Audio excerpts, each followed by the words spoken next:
Hello team, and welcome back to another episode of Femme Fatale After Dark, and this episode is part of my 0 to NVGs beginners series. So in this one we're going to be looking at UK site expectations, how much Airsoft costs, and at the end you can get a free beginner game day checklist. So you're curious about Airsoft and you want to book your first Airsoft game, but you're unsure of what to expect when you get on site. So let's chat about what you can expect on the typical UK Airsoft site, including roughly how much it costs, what rental kit you can get, and what the facilities are like. It goes without saying that every Airsoft site is of course different, and facilities and costs will vary between them, especially between CQB and Woodland sites, but I hope this episode is a helpful guide for you. So how much does an Airsoft game day in the UK cost?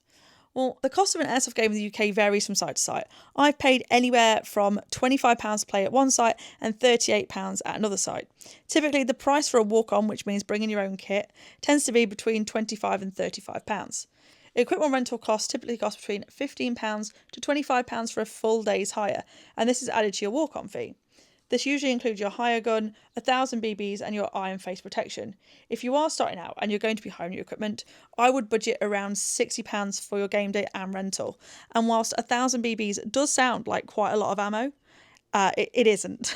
It isn't a lot of ammo at all. You will probably end up spending another £10 to £15 on extra BBs. Do Airsoft sites serve food? Is a question that I see quite a lot. So again, it varies, and some sites have dedicated food prep areas and serve food like hot dogs and burgers. It's rare that this is included in your game day fee though. Others have food vans parked up in the safe zone where you can purchase food and drinks, and others sell snacks and drinks at the registration desk. There are usually tea and coffee stations in the safe zone. I don't think I've ever been to a UK Airsoft site that doesn't have one of those, but as a general rule, I always bring a packed lunch and any drinking water that I'll need for the day.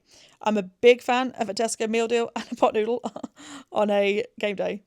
Another question you might have is, what is the parking situation like? Parking is typically on site and free. Some sites use their car parks as a safe zone, so it's always worth checking before you go. And that leads us nicely on to, what are the safe zones usually like? The safe zone is the getting ready area and the only area where you don't need to wear your iPro, as no loaded guns are allowed in the safe zone, hence its name. No safe zone will be the same as another. Some are inside, some are outside with cover, and some are the car park.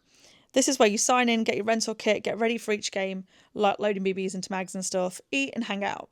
Check the site you're attending's website to see if they have any information on their safe zone. Every site I have been to has, at a minimum, portaloos for toilets facilities.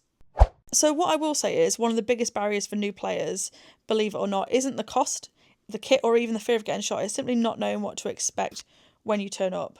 Turning up underprepared, wearing the wrong things, or missing the safety brief because you didn't know what time to arrive.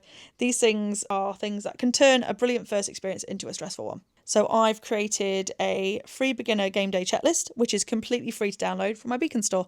The link for this will be in the caption of whatever you're listening to this on. And yeah, download it, print it, use it, and come back and tell me how your first game day went. But thank you so much for joining me for another episode of Femme Fatale After Dark as part of my 0 to MVG series, and I'll catch you soon, team.